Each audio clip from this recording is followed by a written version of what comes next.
All right, so you've completed the first knot with 6 throws. Now we're gonna pick our needle back up, just like we have been. Now, if you are right-handed, you're going to work from right to left. And if you're left-handed, you work from left to right. Okay, so since I'm right-handed, I did my 1 stitch here, so now I'm gonna move to the left of that for my next suture.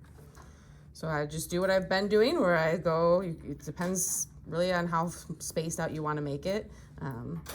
But you'll go kind of where you wanna start the next one and go through. Like I was saying, if you wanna get real fancy, you can go through both and do one continuous bite there, but you can also still do half and half. It's really up to you. I'm gonna show you what that looks like, where you go through both the top and the bottom all together at one time. But you can still do half and half. You don't have to do that. Okay?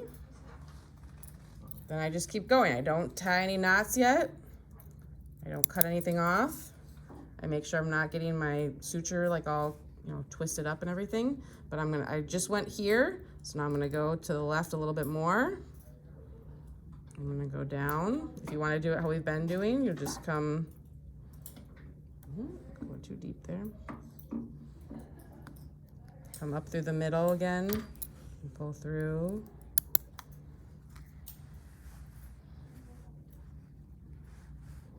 I'm gonna get twisted here.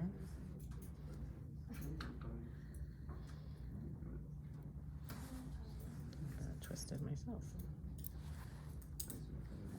No?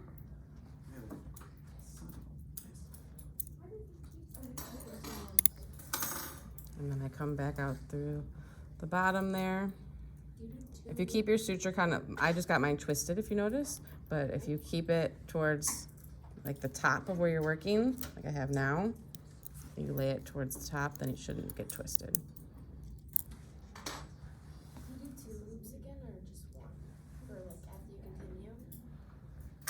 You don't do any loops. We don't do any knots. Wait, so then how do you? So we're gonna keep going. Like I'll show you the next one. So if I move my suture kind of towards the top there, I just went right here. So now I'm gonna go to the left a little bit. It's almost like if you were sewing like a rip in your clothing.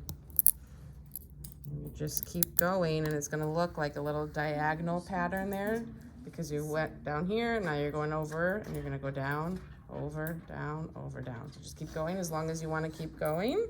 I'll do a couple more and then I'll walk around and then we'll show you how to finish it, which again is the most different part of this pattern, is because you're not going to have a tail to grab, so you're going to figure out how we're going to grab that.